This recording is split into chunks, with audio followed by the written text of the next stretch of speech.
It's a huge bumper weekend as one, but all top 5 European leagues are in action. Jimmy Conrad joins me to discuss a mouth-watering set of fixtures as Brentford make their Premier League bow against Arsenal. Tottenham travel to the Etihad Stadium with a reluctant Harry Kane in tow, and Manchester United against Leeds. We'll also look at Barcelona's first game post Messi, head over to PSG as we look ahead to the new team of Lionel Messi against Strasbourg, and we'll check in with the Bundesliga before bringing it back stateside so Jimmy can go on one of his beautiful rants. Qué Golazo weekend preview begins right now.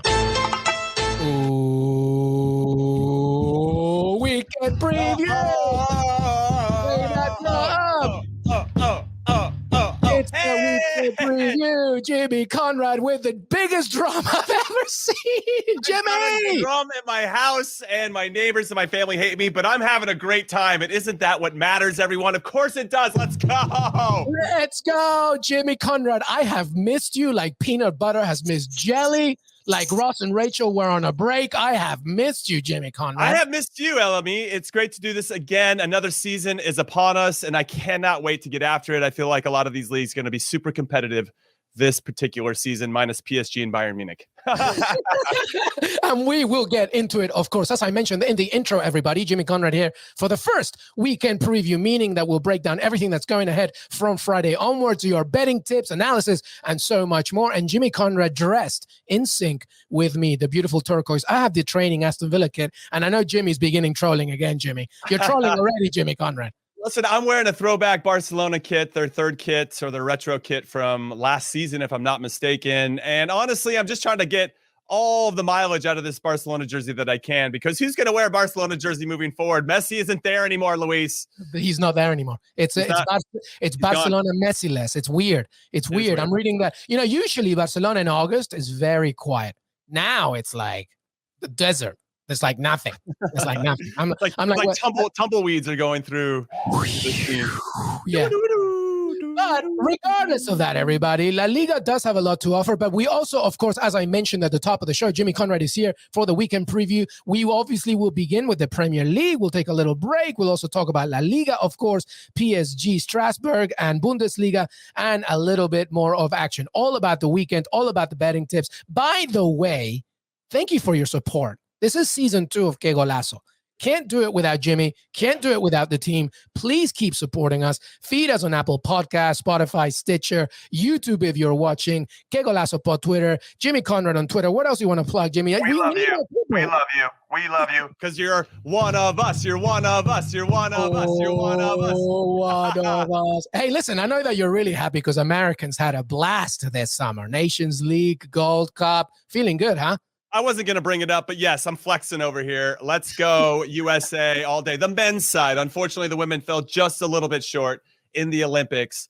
That said, fair play to Canada. I thought they were fantastic and a deserved gold medal for them. Absolutely. And thank you so much, Jimmy Conrad and Heath Pierce, for the Gold Cup rundown. We got some great reviews, so much that I had to call the CBS bosses and say, hey, listen, don't fire me, okay? I may not be a former star, but I'm still here available to do things. Come on now. So sad. But Jimmy and Heath, thank you so much for that. And of course, attacking third as well for covering the Olympics. Anyway, weekend preview, Jimmy Conrad. We begin with the mother of them all, the Premier League. To me, the league I love the most. We have to begin there. It kicks off on Friday. And listen, we're going to do this chronologically, Jimmy Conrad. I know there's some big games, of course. We mentioned United. We mentioned City. We're going to touch on a few games, but let's begin chronologically with the opener. Arsenal against Brentford. And I believe Brentford are hosting Arsenal. It's the Friday curtain raiser. Brentford, new to the Premier League, excited for the Bees to see what they do against their London rivals. What do you have for me? So with regard to Brentford, congratulations to them for being promoted first time in the Premier League. That's very exciting. So for them to host this game, to crack open the league is even more exciting. It's going to be a full stadium of fans, which should take it to the next level. Now, I'm less looking at it from their perspective in this, and all you Arsenal fans, you long-suffering Arsenal fans, I know it's been almost, 17 years since you were invincible. Maybe one day it'll happen in like 50 years. Okay, so that's some early shade for all of you. It took 5 minutes to troll Arsenal. It did. I apologize. So what's interesting for Arsenal is they really need to get in here and get 3 points. And I say that because they have Chelsea and Manchester City next up on the schedule in their next 2 fixtures. So they could potentially, if they don't get they might get a draw here or whatever, but you can't drop points against the teams that you should be beating. And for any teams, we saw it with Aston Villa in particular, right? They did well against the top 6, but they really struggled against the teams in the bottom half of the table. Arsenal can't fall into that, especially in game 1. That said, Brentford are going to really be bringing it. Ivan Toney in particular. I can't believe Newcastle sold that guy for like £600,000, and now he just scored 31 goals in the championship last season. And guess what we need at Newcastle? We need some goddamn goals. Anyway. Well, you got Joe Willock. Not yet, but it's getting closer. It's on its way, right? It's on its way. It's on its way, but he's not going to be available for this first game. Anyway, Arsenal, I will say on top of that, they're not in Europe this season, so they can really focus all their energy and attention on having a good, strong finish in the league, being more consistent in the league. I really like the manager going back to Brentford, Thomas Frank. Where I think Arsenal can take advantage of this is that Thomas Frank doesn't care who he's playing against. He's going for it. They play 3 in the back. They try to really create a lot of numerical advantages out wide and up top, and they're going to run at you. Ivan Toney obviously is a great example of that. I kind of like Arsenal to give up a goal here, but I think they're going to go on and do the business. So if I'm going to jump right into my betting tips, because I know we have a lot of games to cover, Arsenal to win over 2.5 goals plus 170 is, I think, pretty good. I think we're going to see a bunch of goals in this one. I think both teams are going to come into this wanting to entertain in some capacity. You got Emile Smith-Rowe. He's going to be wearing the number 10 shirt in an official game for the first time. I like him to get an assist at plus 350. I think that's pretty good value.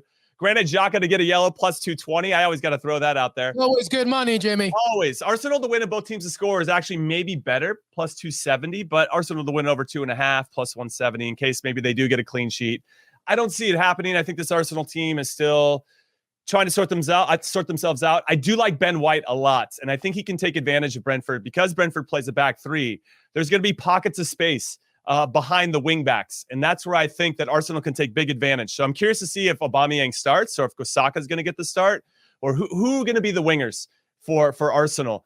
That's going to be a big deciding factor in some ways in terms of how they have success. Now, obviously, Saka can come off the bench or whatever it may be and still take advantage of that, but Ben White can hit a dynamite diagonal ball, and I think that could unlock a lot of pressure that Brentford's going to try to apply. £50 million worth diagonal ball. He's going to have to hit about 50 million of them this season, I think, for that to make it happen. But I do like Arsenal to get a result in this one, a positive result for all the things that I've been mentioning. I think it's really important for them to start off the season on the right foot. And even though Brentford's going to come with a lot of energy, and I like Ivan Toney to score anytime at plus 130 because I think he's going to have something to prove that he deserves to play at this level. You know, that's just what I'm looking at and what you guys, I think, should consider. Though Arsenal could Arsenal, as they do, and stumble here, and then obviously struggle against Man City and Chelsea in the next couple weeks. Not ideal, but they got a tough start to the schedule, and they got to get full 3 points here. I think there's going to be some urgency. Beautiful context. By the way, this is going to be the first league match between Brentford and Arsenal since 1947, Jimmy Conrad. That's a match that the Gunners won 1-0 at Griffin Park, 1947. Listen, the opening fixture of the Premier League alone, it's always difficult to try and decipher because they're not really themselves yet, right? They're still trying to. So that's where a team like Brentford can take advantage of the home crowd, you know, the local support, the energy, you know, everybody will be excited. But Arsenal under Arteta, this is it, man. There's no more, we need more time under him. We need all this. No, get it done. I did my Oye Estás Loco predictions on Twitter, man, your crazy predictions. I said Arteta's gone by Christmas. Wow. It's a crazy prediction, but remember, Jimmy, I said Lampard would be gone by December, January last season. Right. That's exactly what happened. Right. You were right. I'm not saying it's going to happen. I just gave a crazy prediction, and I think it begins right now. To your point, Jimmy Conrad, after this, Man City, Chelsea, they need 3 points right now. Give me your final prediction. My big fear is, to your point about the crowd being behind it, Brentford being excited about being in the Premier League, a lot of players that want to prove they deserve to be in the Premier League for them. If Brentford score first, I could see Arsenal going, oh, man, here we go. Here we go again. But if Arsenal want to put that to bed, they need to score first, and they need to score early. So I think there's going to be some urgency. If I'm Mikel Arteta, I'm like, we're high pressing. We're going to have to somehow manage Ivan Toney. I'm really curious to see that's because Thomas Partey's out, how Lokonga plays with Xhaka. I thought they looked pretty good. Thomas Partey's out, Jimmy? That never happens. Never happens. I know. It's so unfortunate, too, because that wasn't really like a hammy or maybe lack of preparation or not maybe being fully fit. This one is just an unfortunate ankle injury. So we'll give him a pass. He just needs to be fit. I know. He's definitely injury prone. So there are a lot of questions here, I think, for Arsenal, and really for the whole weekend. There are a lot of questions for a lot of clubs, and now we're going to have to get some answers, and I'm curious to see how some of these clubs answer. But that first goal is going to be very vital, and I think if Arsenal scores it first, they're going to go on to win. I say 2-1 Arsenal, and then a few of my bets will hit, and hopefully I like that with maybe Brentford. Ivan Toney scores, So with maybe Brentford scoring first, 2-1, you think? God, that would be maybe a version of Arsenal that would be nice to see, for them to kind of give up that first goal and still punch back and not get overwhelmed and not feel sorry for themselves.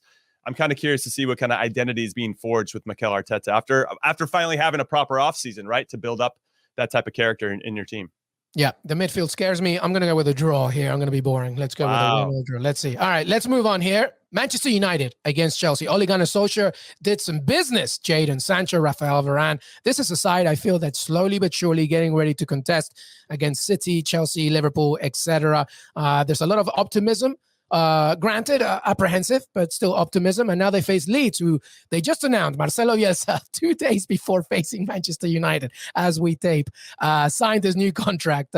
His word is as good as any, so it's not like he was going anywhere. But Leeds should feel confident. Leeds should feel good. They did tremendously last season. What do you have for me? Manchester United against Leeds. What a game.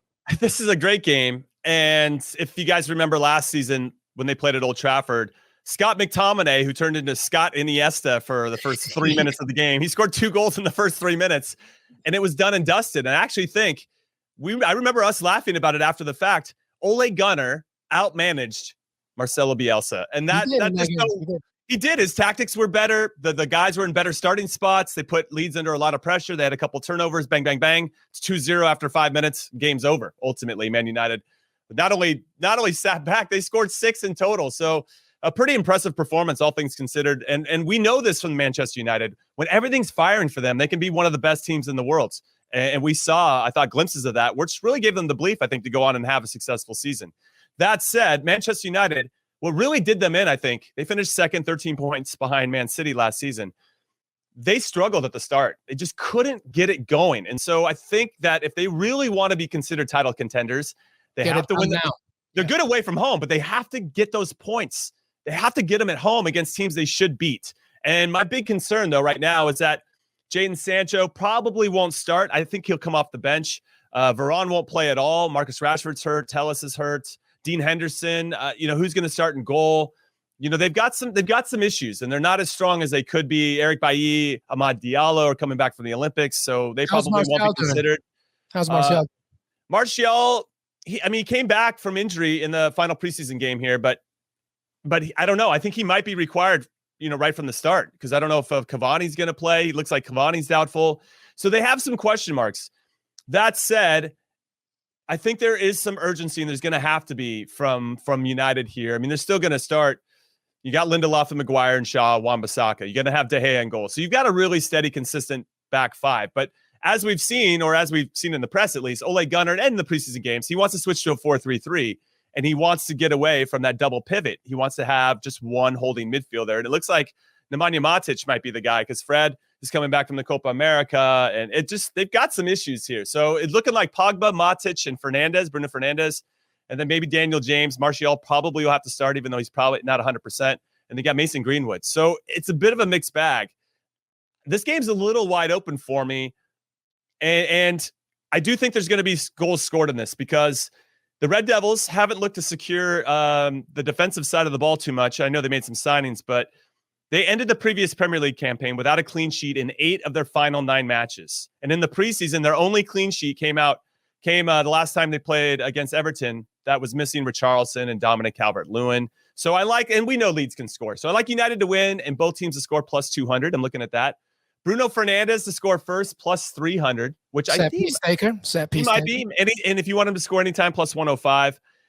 I tried to look on Caesar Sportsbook now because that's who we're partnering with now, and because they partnered with William Hill. And I couldn't find the line about a penalty being called in this one. But if you can find it, I could see it happening. Get a little Manchester United luck right from the get-go. So I just threw a flyer out there. Bruno to score and United to win 2-0, 2-1, or 3-1. Have to be those 3 exact score lines, one of those 3, plus 380.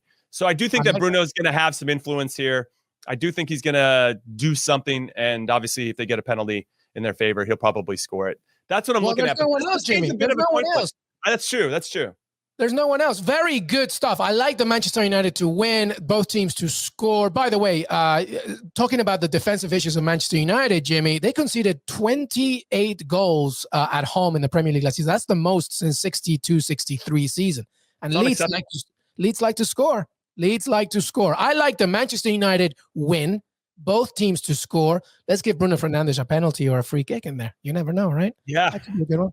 It's an interesting game. If I could see some people going, I don't know, I'm feeling like a draw. I mean, I don't think a draw is a bad look either, but I just think that Man United know that if they really want to be title contenders, they got to win their home games, not just their away games. They got to combine all that. A reminder as well, by the way, by the new rules that, they're going to be a little stricter, at least a little bit more deciding on soft penalties. And, Manchester United, you love your soft penalties like your ice cream. It's so good, right? I'm not going to dive deep here, but right. So you got to be careful for that one. So how would Bruno and Manchester United take advantage of that one? All right. So what's your final score prediction then? Manchester United to score, Leeds to score as well, but Man United to win? Yes, I think 2-1. I'm going another 2-1. I know you guys are like, here he goes again. I think Bruno Fernandes will score. I think he's going to find a way to put the team on his back, especially because they're missing a lot of key players. And that's what he does. He seems to step up in these types of moments. I do wonder about this Leeds team. I'm excited that Bielsa got the contract. Definitely deserved it. They didn't make too many signings. You got Junior Firpo coming in from Barcelona for $15 million. Good, solid Pretty signing. Good. They made the loan deal for Jack Harrison permanent from Manchester City. That's a good signing. And obviously, he's got his core guys. But can they replicate what they did last season, finishing 9th? That's going to be a tall ask because I think a lot more teams are going to be familiar with what they're going to see with Leeds. But on the same time, you got Bielsa, who just knows his team a little bit better in these types of competitions and at this level. So I'm going to say Manchester United. I'm almost talking myself into a draw, but I think I'm going to stick with United. Yep, I'm going exactly the same scoreline. Manchester United to win 2-1. They need to get things going. They need to get things going right now. That's the early kickoff, by the way, Saturday, 7:30 Eastern. So, Jimmy, if you want to watch that one, you're going to have to get up early. Yeah. But you don't sleep. So just tell me about it. Yeah. Me and Fabrizio Romano don't sleep. Yeah, you guys don't sleep. All right, let's keep going here, by the way. Before we get into the big one, I know you want to talk about it, but let's just talk a little bit more about Saturday matches and anything that you wanted to add, by the way, because we also have Leicester City against Wolves at 10 a.m. Eastern, Chelsea Crystal Palace as well. Can I jump there about Chelsea Crystal Palace? Because coming off the UEFA Super Cup, I thought that Chelsea, even though they have yet to get the whole Romelu Lukaku thing officially done and sealed, there were moments where I thought, man, Lukaku could really help this team. 100%. And what I didn't like about the tactics of Thomas Tuchel was that once they went up 1-0, they really started to concede a lot of space to Villarreal. Now, when I look at the overall lines for who's going to win the Premier League, Manchester City is minus 150. So you have to bet 150 to win 100. But Chelsea's plus 500. I think Chelsea have a great shot of doing it, especially with Lukaku coming into the team. Jimmy Conrad, this is why me and you are best friends, best buds. I've already said it. I think Chelsea's winning this Premier League. Honestly, with Lukaku. With Lukaku, and if they get Lukaku, yeah. With Lukaku. Without him, though, what I saw against Villarreal, without him is tough, yeah. I was a little uninspired by what I saw. And that it was less about their lineup and their tactics. I'm totally cool and understand why they have success for Thomas Tuchel and the players understand what they have to do. But when they had the lead, they just sat back. I'm like, God, what are you, West Brom? Like you have so many talented players. You took the lead the first 20, 30 minutes, very bright, making good decisions on the front foot. And then you concede 40 minutes, 50 minutes next until you now give up a goal because you make a mistake because you're playing so deep. And then you give up a goal and then you decide to flip the switch and go attack again. I just thought, I want more from that Chelsea team. So if I'm a Chelsea fan right now.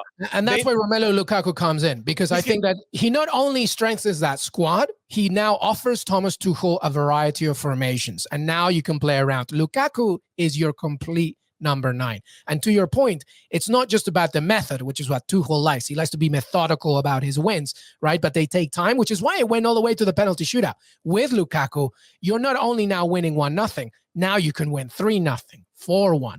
Kill a team off. And by the way, they're facing Palace under Patrick Vieira, who, it's it's sexy, but the team itself of Crystal Palace is not, and they have to try and figure it out. And they're at home, so I don't want to dwell too much on this game. But surely to Chelsea, I definitely have Chelsea winning this one, and seeing Patrick Vieira do what he did at NYCFC and MLS, which I thought he did a great job, but they had a lot of growing pains because he wanted them to play out of the back, and it was tough to watch there for the first 5 or 6 months. But once it clicked, they were awesome to watch. And so I just wonder how long it's going to take, because Frank de Boer tried to come in and do the same thing with Palace, and that didn't go very well. So I wish Patrick Vieira the very best. I do think Chelsea are going to win this game, but there's a concern. And to your point, I think Romelu Lukaku, because he can hold up the ball, with center backs all over him, will make a big difference for that team. They don't have to look for the big home run ball every single time because they don't have big guys up top to hold it up. Anyway, Crystal Palace, wish you the best of luck this season. But this is Chelsea all day, every day in this one. Yeah, and Vieira not so nice at Nice. Like what I did there. All right, okay. 10 a.m. Eastern matches. Watford at home. Stop the podcast. It's over. It's over. That's a dad joke. Hey, I'm over 40 years old. I can say whatever I want. All right. Watford at home to the greatest club the world has ever seen. Aston Villa, as they obviously pivot after JG. I'm not saying his name all season, by the way. I'm just doing his initials. Danny Ings. Leon Bailey won't be ready. But Buendia should have knocked off that little hip knock that he had. But this team is looking good. We're not going to dwell too much into this one because there's plenty of games. Everton, Rafa Benitez at home to Southampton. Burnley against Brighton. Norwich against Liverpool. That's at 12:30 on Saturday. Quick on that one, Jimmy. Just give me a quick. Yeah, I just want to say that I think Liverpool, they finished third last season despite all of the turmoil, both on and off the field and injuries and all that good stuff. It's crazy to think that they would only maybe finish third with everybody healthy. So I'm curious to see how this Liverpool team comes out firing. I think they're going to be ready to go. I think they're a bit of a sleeper in some ways to make some noise. And I think they're going to be in there. My only concern with Liverpool, and this is bigger, but I think Sadio Mane and Mo Salah are going to miss a lot of time with the Africa Cup of Nations. And I think they're going to be coming out firing and ready to go. So I actually feel bad for Norwich this game, because I just think despite their success in the championship last season, very good, especially defensively, best team in the championship. I just think Liverpool are going to stomp them. Let's not forget that Norwich was that team, right? Liverpool won that great run that season, and then Norwich were the one that beat them, right? But then after that other one crumbling down. Norwich does have some good players that have come in. Rashika's in there. Cantwell's a good player, of course. Let's talk about Josh Sargent. No, I wasn't forgetting about him, alongside backing up Timo Pukki as well. And Max Aarons is a very good player. Oh, so you're right. Good things. And they got Billy Gilmore, too, from Chelsea, Scotland International. So they have some players, and Timo Pukki obviously is going to need to score the few opportunities they're going to get. I think that's the big challenge. And I think Josh Sargent actually fits really well because he's willing to do the dirty work. He's willing to run the channels. He's willing to do all the high pressing. Now, what my fear for Josh Sargent, just really quickly about the American International, is that for Werder Bremen last year, he only averaged 1.5 shots per game. And I just feel like maybe that helps him. He sets him up, because I don't think he's going to get much more with Norwich because they're going to be chasing the game a lot. Yeah. But I think he fits that system, so I think he'll be able to adapt a little bit quicker. I've got high hopes for him, and we'll see. Though it's going to be hard to replace a Buendia, and they might lose Cantwell as well. So it's going to be interesting to see how Norwich fare. But I just think Liverpool are going to have too much. I think they're back to being close to full strength, even though I think their center backs aren't there yet. But just give them about a month, and I think we'll see peak Liverpool. No, I agree. Get ready for Liverpool to get that redemptionville going. By the way, Shaqiri on his way, I think, to Marseille. Per Fabrizio Moran. I said his name wrong. Sorry, Fabrizio. I'm tired. All right, so let's keep going here. Sunday game. Yes, Tottenham against Manchester City. All eyes. I've heard of these teams. You heard of them, right? I think they're okay. Well, one of them is good. The other one is. All eyes on Harry Kane, of course, and to see what his fate is. But as of now, he's a Tottenham player getting ready for the big game against the defending champions, that is Manchester City. Yes, all eyes will also be on JG. You can say his name as much as you want. I'm not going to. But, as I mentioned on HQ, by the way, this week as well, they only have Gabriel Jesus as one number 9. Okay? Mm-hmm. So if they want to retain this title, Jimmy Conrad, and win the Champions League, they need either Harry Kane or another number 9. Do you not agree? I agree with you. They definitely need to do something. I still feel like JG, Mr. Cavs himself, biggest Cavs I've ever seen in the Premier League. You can say his name, Jimmy. It's okay. Jack Grealish, yeah. He still feels like a luxury buy for me. And I felt the same way for Manchester City when they bought Riyad Mahrez. Like, this feels like a luxury buy. You don't really need this guy. Now, Mahrez has come good, I think, over the last season and a half, maybe in particular, where he started to really kind of get a little bit more, I don't know, a part of how Pep likes to play. He didn't really feel like he fit the system initially, but he didn't straight away do like stuff right as well. Right. And so I'm curious to see how Grealish is going to fit in. That said, he's going to be important because there's no Kevin De Bruyne or Phil Foden in this one. They're missing a lot of players. Kyle Walker probably not playing, but Joao Cancelo pretty good. He made the team of the season last year. Yep. Raheem Sterling probably won't play. Maybe he wouldn't have started anyway. But so they have some issues. Ederson might not play, so Zach Steffen might get the start in the first Premier League game, which would be nice to see. On the other side, Harry Kane, is he going to actually play against the club that he wants to go to? That's the little drama. That's what I like to call awkward, So we'll see if that awkward. So Christian Romero, their big signing from Atalanta and the Argentinian national team, and fair play to Argentina for winning the Copa America. Yep. Christian Romero, I don't think is going to start, might not be ready to go in this one. I think that hurts. So you're going to have Eric Dyer and Davinson Sanchez in the center back spot. Those guys just leak goals. They just leak goals. And even though I think I like what Nuno's doing, the new manager with the team and what he's trying to do, I just worry, especially for this first game. This is a tough draw for the first game of the season for both teams, I think, in some capacity. Also, because City do already have that one game with the Community Shield against Leicester, even though they lost it. They kind of have that one game under their belt where Pep can already start to tinker a little bit because he saw a few things. So I feel like that gives City the edge. That said, City haven't actually won in North London in the last 3 times they visited. So I could see a draw here. I might just go 1-1.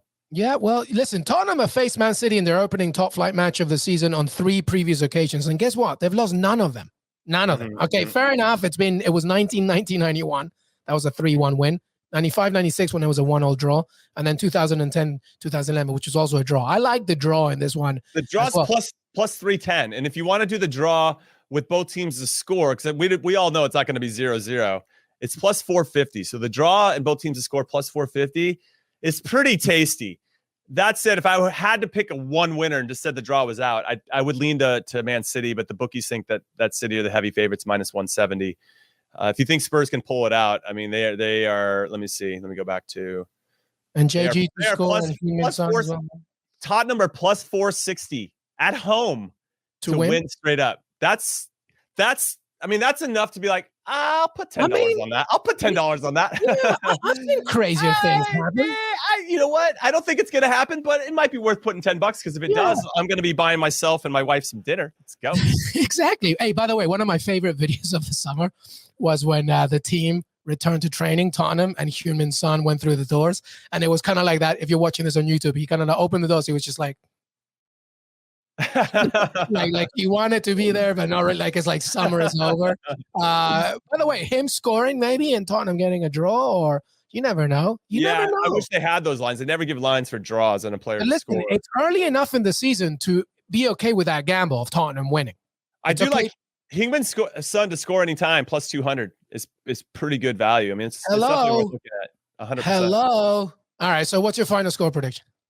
I'm going to stick with the 1-1. I do think that Spurs are going to show a little something. I think they have something to prove to themselves, right? Not only Nuno, the manager, but also the players. And they want to start the season on the right foot. And obviously, despite all the turmoil, that said, I guess Harry Kane could really change where I lean on this. So if you're really waiting, if you want to bet on this game, my expert advice here, quote unquote, I would put expert, we'll say expert loosely. My expert advice here is to wait to see what the starting lineups are before you make a bet, because if Harry Kane plays, I think that could influence, and it should influence the end results, no matter how motivated or unmotivated he is, because he's going to be maybe feeling sorry for himself. I want to be on the other team wearing the blue shirt, not this white one, Yeah. So I don't know. I would just wait to not jump ahead and not make any guesses until you see the starting lineups for both teams. Because obviously if City's set up in a way that you don't really like we saw in the Champions League final when Pep decided not to play a CDM, I'm still bitter about it. Why would he do that? Okay, doesn't matter. Different conversation. I would just wait to see. I think the expert advice here is to wait to see the starting lineups and then choose wisely. Especially in this opening weekend. You really want to make sure 100%. Who is starting. Exactly. Well, that's the 11:30 a.m. Eastern kickoff on Sunday, NBC and Telemundo. And before that, by the way, on Sunday, very quick, Newcastle against West Ham. Your Newcastle against West Ham. West Ham, by the way, Jesse Lingard's gone, right? A lot of reliance on Miguel Antonio. What do you make of this one? Do I have to make something out of this one? Listen, Newcastle did nothing in the window. They're still waiting for Joe Willock. West Ham didn't really do too much either, even though they're looking to get that defender, Milinkovic from Fiorentina, which I think would be a good signing because Agbana's hurt. Craig Dawson, who they just got from Norwich, who helped them have the best defense in the championship, he's on the wrong side of 30. So they've made a couple moves, but I think because they're in Europe, it's going to be hard for them this season. They have to be looking at this thinking we're going to get all 3 points. If they really want to try to replicate what they did last season in the league. Newcastle haven't done much, but I will say if Alain Maximin comes in and is ready to go and can stay healthy, very similar to Thomas Partey, like some Maximin, clear talent, but sometimes he misses a lot of games and obviously stunts our flow because everything goes through him in particular. I do want to say one thing though. One of the brightest moves that really isn't talked about with regard to Newcastle, Graham Jones is now the first team coach. He's running all the trainings. It's not Steve Bruce anymore. Steve Bruce is just man managing. He's got somebody else doing all the first team. And Graham Jones was an assistant for Gareth Southgate for the Euros. The players trust Graham Jones. He came in last January, and now that he's had a proper offseason, understands what he's working with, I think we're just going to see a better, more compact, more organized Newcastle. The players are really responding to him as opposed to listening to Steve Bruce. And I think that will help us continue to maintain getting 14th in mid-table purgatory. But still, we're not going to get relegated. We got to get some points, especially at St. James's Park, especially with some fans there. And I hope that we get a result, but I could see a draw. No, that's a very good point about Graham Jones. That's right. So you might see a little bit of a different flavor when it comes to at least how they look on the ball. All right, everybody, we're going to take a quick break. When we come back, we'll discuss La Liga life for Barcelona after Lionel Messi as they face Real Sociedad, and we'll talk about some other games in Europe. Stay right here. Qué Golazo weekend preview. We'll be right back. Welcome back, everybody, to the first weekend preview of the new season. Jimmy Conrad in the house. Jimmy, you look good. You look fresh. You've been working out. What's going on? Well, I don't look like you. You got a tan that I am envious of. I'm Peruvian, Jimmy. I'm Peruvian. I don't know. This is beyond just being Peruvian. You've got a tan Inca. that like it's Inca tan. It's an Inca tan. You've enjoyed yourself. That's the kind of tan that I like to see, and I'm here for it. No, I'm excited. This is there's so many talking points, and as we talk about the Premier League, I think it's wide open in the Premier League, and I think La Liga is wide open in some capacity as well. And I think when we get to Serie A next week. When that league starts, that's wide open. And yeah, so many great storylines. We're here for the beautiful game. I've got plenty of time for it. I can't wait to just sit on my couch and watch as many as possible. Absolutely. We'll get divorced in no time. But listen, hey, speaking of Serie A. Wait. You're still married? I think so. I got to check my bed. I think so. I think she came back. I'm not sure. Amazing. Slowly but surely, she's accepting the fact that this is our life. But anyway, you speaking of Serie A, Jimmy Conrad, Paramount Plus, my friend, is your home for soccer and Serie A. Stream every match of Serie A. Italy's top. You hear the drum? Italy's top league, featuring some of the world's best clubs, including Juventus, Inter Milan, AC Milan, Jose Mourinho's Roma, Napoli, and so much more. Jimmy, are you excited about Serie A or what? Dude, I cannot wait. And honestly, the more I'm around the CBS Sports fam and Paramount Plus and everything that they're trying to acquire and be a part of in the beautiful game, the more I'm like, I feel so lucky and grateful to be a part of this. So yes, bring it on. Serie A is on Paramount Plus, baby. I mean, if you haven't signed up for it, I don't know why you haven't. $6 a month or something. I'm not even trying to do that as a shill. I just think that's a great deal given everything that's coming your way. It's ridiculous, and we're lucky to have you. By the way, Serie A, some of the world's biggest stars like Cristiano Ronaldo, Weston McKennie, Zlatan Ibrahimovic, Olivier Giroud, the beautiful Olivier Giroud. By the way, Venezia have some American talent. Busio's in there as well. Brian Reynolds. There's a lot of American talent in Serie A, but also it's just such a good league. It's giving me the 90s vibe. It's coming right back. Live matches and heart-pounding CBS sports coverage. You don't want to miss. Serie A kicks off opening weekend, August 21st and 22nd, streaming exclusively on Paramount Plus. If I'm doing the emoji right here. Serie A only on Paramount Plus. All right, we're talking the rest of Europe right now. Weekend preview. Let's begin in Spain, España, La Liga. Barcelona without Lionel Messi. Jimmy Conrad, they're playing Real Sociedad. Barcelona won the last meeting 6-1. That was with Messi and with Dest scoring a brace in that one. Mm-hmm. Interesting, right? But whatever about Messi, okay, let's talk about also the fact that also they're going to be without Depay, Agüero, Eric Garcia, Emerson due to the La Liga's financial situation. Ter Stegen is in recovery post a knee surgery. So it's Neto between the sticks in that one. So the player to watch is Alexander Isaac, I guess, for Real Sociedad as well. But what do you have for me here? Yeah, I think we're going to do a live look at Barcelona right now. Oh my God, it's a dumpster fire. It's a dumpster fire. What is happening? Out. Get out. Run, everybody. Run if you're in Barcelona. It's not safe. It's not a safe place to be right now. What's that Family Guy, a weatherman thing? It's going to rain. So what I want to say is let me start with the outright odds. So for whoever's going to win outright the league this year. Real Madrid are the favorites, if you can believe that, plus 115. Okay. Karim Benzema, the star of the league, you would say, no? Do you think? Potentially. Barcelona plus 225 to win the league. And put some respect on Atletico Madrid's name. Defending champions. Plus 250. I am going to put some money on that. I am going to put some money on Chelsea to win it at plus 500. Well, they're not going to win La Liga, but you know what I'm talking about with Premier League. So that's crazy value. Atleti, for me, are so well positioned to win their first back-to-back title in 71 years. With Rodrigo de Paul coming in from Udinese, who had a fantastic Copa America with Argentina. I just think that Atleti are set. I just can't believe that Madrid haven't done anything that going to move the needle outside of maybe Eden Hazard being fit. That's the only thing. We're starting to embark on their campaign without Varane and Ramos as their center backs for the first time in 3,000 years. So that's crazy. And then Barcelona's, as we mentioned, is a dumpster fire. This is Atleti all day, every day, plus 250. I just wanted to throw that out there. With regard to Barcelona, though, I just think it's going to be tough. I mean, they still have some players, of course, but let's once they lost Messi, but then when is Depay going to be registered in time? They have all these issues. And sure, they could roll out a team that can be competitive, but Real Sociedad, not very good away from home historically. So this is a really interesting game, but I feel like if you're Real Sociedad, you're looking at this one, you're never going to play a more vulnerable Barcelona team than you are right now. And the way, very similar to Brentford and Arsenal, the way that you make a team that's already kind of on the cusp of being vulnerable feel more vulnerable is you score early and you let them know this is going to be a really long 90 minutes.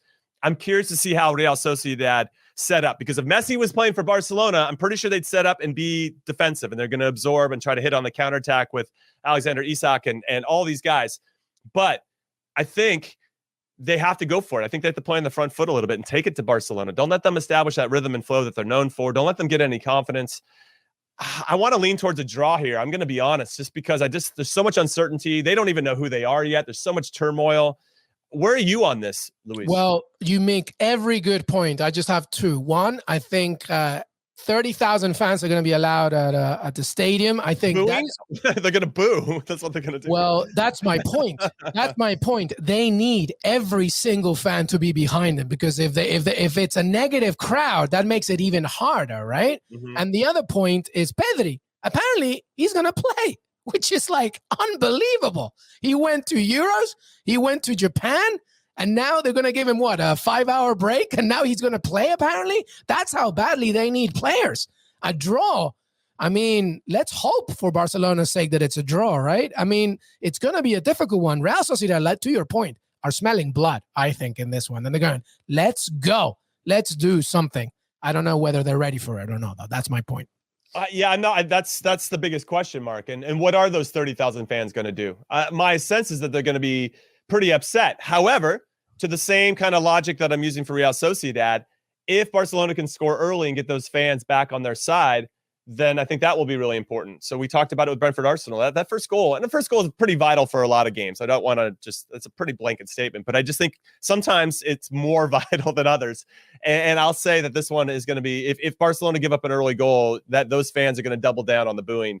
And that could be hard for Barcelona to overcome, already in that spot of who are we? Now, Griezmann, we saw, I would just want to throw this out there. When Messi was hurt, was it not last season so much, but 2 seasons ago, Messi missed a significant portion, 4 or 5, 6 games. And Griezmann had his best 4 or 5, 6 games when Messi was not on the field. And now it's kind of the Griezmann show up top. So him to score any time is plus 120. I would look at it.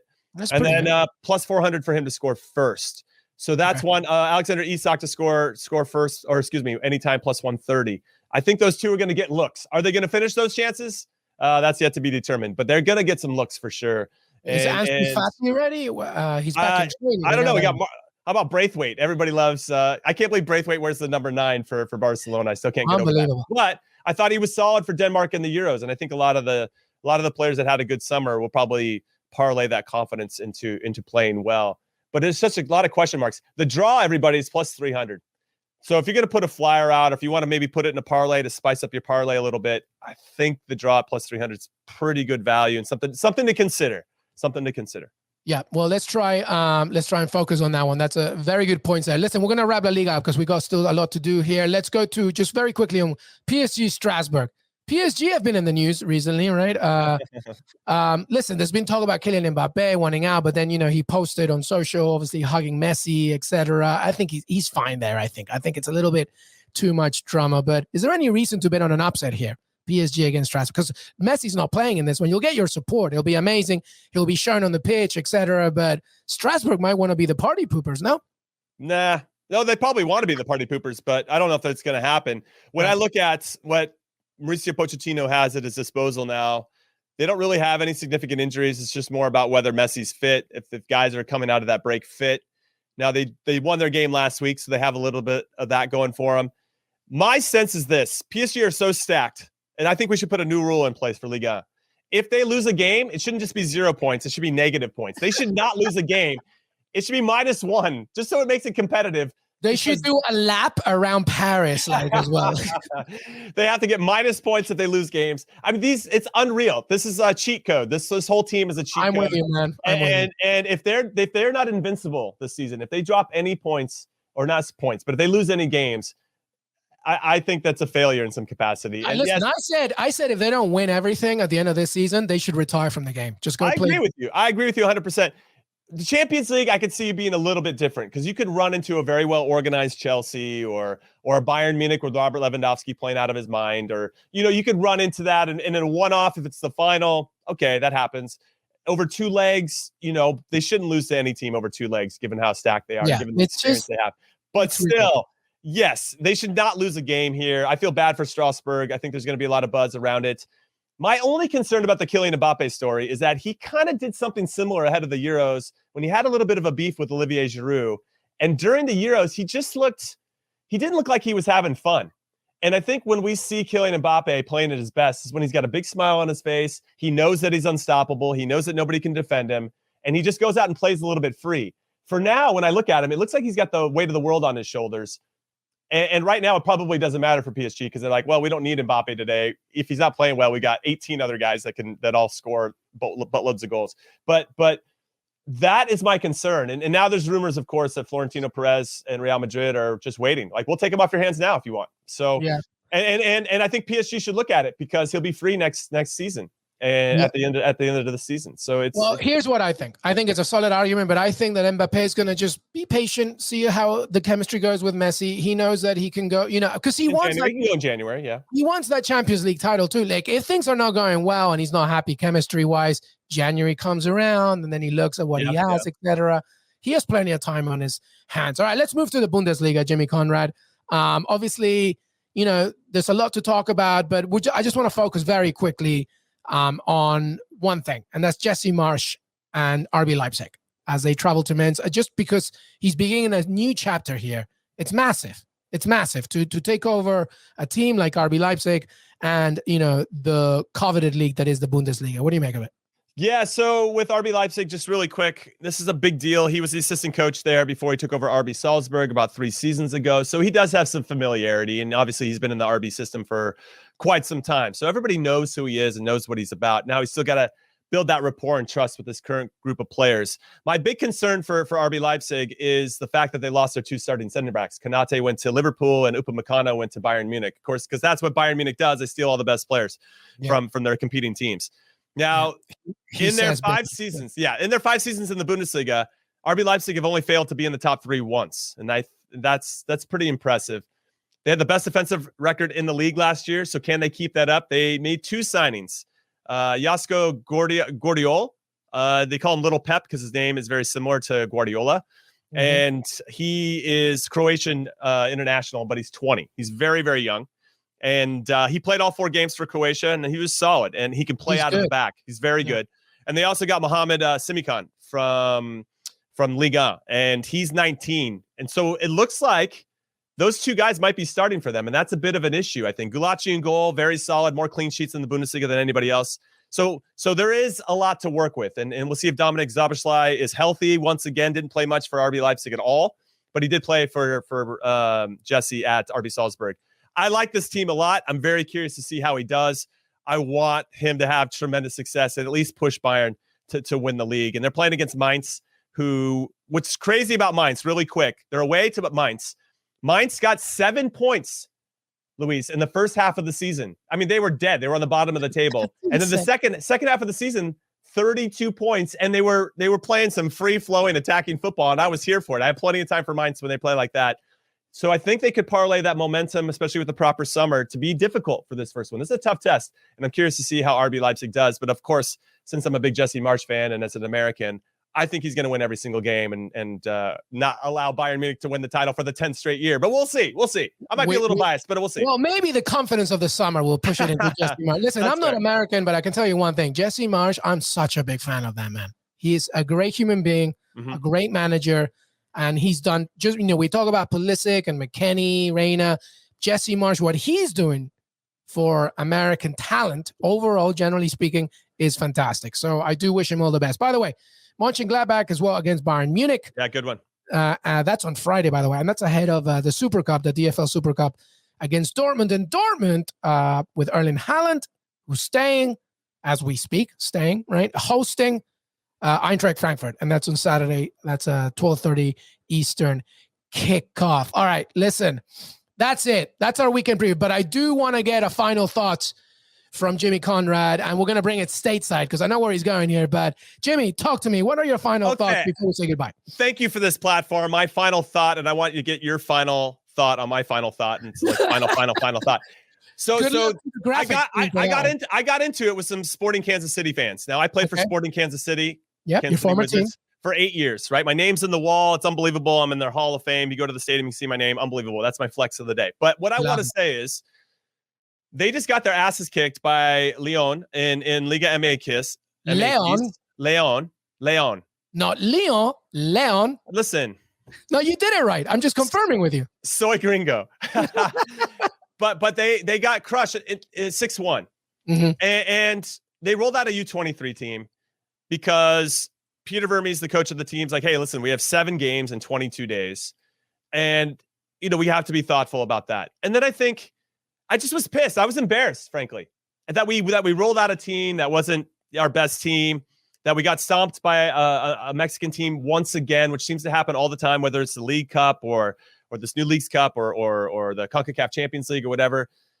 And it pisses me off. And I got into it with some Sporting Kansas City fans who are like, oh, well, we don't care about this. It doesn't matter. It's a made up thing anyway. That's fine. I get that. And I get that the scheduling is bullshit. I get all that.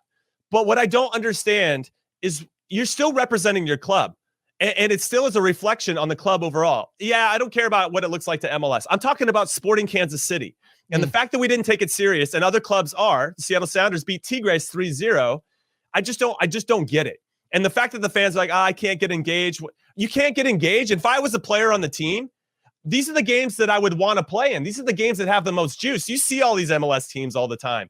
Like, we get to play against a Mexican team in a competition. Sure, it's new, so it doesn't have as much meaning. But we have a chance to go out there and prove ourselves against a team from south of the border who always have our number. I want to play in this one. So I don't understand it. I think that you should always put your best foot forward. If you agree to be in the competition, you have to go for it and win. And I'm pissed. Because is Barcelona, let's just use them as an example with Messi. If they had a game that they didn't really want to, or they were in a competition, are they going to roll out their U23s? Of course they're not. They're going to go and they're going to try to play and they're going to win because they're Barcelona. And if you want to be considered a big club, you have to play in these ones and try. Now, my fear, and then they're like, oh, well, the league is more important. Dude, 7 teams make the playoffs from each conference. Yeah, that's where you can drop a game or two and it's not a big deal. Like that is such a lame ass argument for me. Go and try to win this. Now, I think the big thing here is, and I'm going to call it out, is that I don't think Peter Vermes wanted to roll out his first team and still get his ass kicked because psychologically, that would impact his team. Instead, got an excuse. Well, we played our young guys. We lost, whatever. It doesn't make a difference. That's fair. You know what? He might be playing four-dimensional chess while we're playing checkers. And if that's the case, and that's what he saw with his team, because maybe they're a little bit more soft than he thinks, or as they've proven. I don't know. I don't know exactly. But I think that's what really was the case here. And I think everything else is just smoke and mirrors. And I just won't stand for it. And that was my final thought. Thank you for having me. Well, I love it, man. And I'm standing up. Get that drum going. Listen, I'm not going to add too much with that because I agree 100%. I don't think MLS is in a position. You said forget MLS. Earthquake, you're not in a position. I was just trying to speak for, because people are like, oh, Kansas City losing here makes MLS look bad. I don't care about MLS looking bad. Because they have their own issues to work with. This is Sporting Kansas City looking bad. That's what I care about in this particular moment. I don't think you're in a top of the Western Conference, okay? To your point, 7 teams make the playoffs. Also, you're in a position right now to really make a statement against Mexican sides that really are also still really commanding this side of the world. And it's one thing to lose. It's fine to lose. It's fine. But I think I agree with you. I think there should have been a more proactive way from Peter Vermes to at least try and put some kind of, and by the way, any fan that says, we don't care about, well, you don't care right now because you lost. But I'll tell you one thing, what happened. Well, the coin would have been different had you won, I think. All I'm going to say really quick is that when I speak to my friends that primarily support any teams in the Mexican League, they think MLS teams are a joke. They think they're a joke. You go around the world, oh, yeah, we know who these teams are. And obviously, that's cool brand recognition or whatever. But they still think we're kind of a joke. You have to win these games. I don't care what the competition is. I don't care if it's a goddamn friendly. You still have to go out there and win those games. How else are you going to earn respect? And so this is where, you're right. To the fans' point, and I get where they're coming from, right? They've been abused a few times by Monterrey in particular over the last few years where they lost 5-0 and they put everything into the CONCACAF Champions League and they still lost. Hey, that's part of it. But you still go out there and put your best foot forward. You still go out there and try to earn that respect. The mentality is the same, and it's because the mentality remains the same. I'm with you, man. I'm with you 100%. Anyway, I got all hot at the end of the podcast. Thank you for having me, everybody. Let's go. No, I love it. We begin hot. We end hot. Jimmy Conrad, this is why he's the GOAT. This is why he's got his little room there in the Hall of Fame over there. As you can see, I got a little Hall of Fame. You can't see it because the camera's not here, but right here, I got my Jimmy Conrad shrine. It's part of the reason why I'm getting divorced. I talk too much about Jimmy Conrad. Jimmy Conrad, weekend preview. By the way, Jimmy will be back with Heath Pierce as well. Weekend recap as well. Jimmy, have a great weekend. I hope you enjoy all the matches. Thank you, my friend. Thank you, brother. Thank you. And thank you for everybody listening. Enjoy the matches because it is, like Louis said, going to be an amazing weekend of games. Play that drum one more time. Boom. One of us, you're one of us, you're one of us, you're one of us, you're one of us, you're one of us, you're one of us. Everybody, enjoy the games. Hey, everybody. I want to thank Jimmy Conrad for joining me today. Don't forget to follow us on Twitter, Qué Golazo Pod. We are also on YouTube. If you're watching on YouTube already, you know that. YouTube.com/Qué Golazo, where all the videos are there as well, including our Premier League preview, part 1 and 2. Apple Podcasts, please leave a rating and review. We're on Spotify, Stitcher, CBS Sports, and your CBS Sports app. We have plenty more to come from us, including our weekend recap at the end of the weekend. Enjoy the matches. Enjoy the action. We'll see you next time.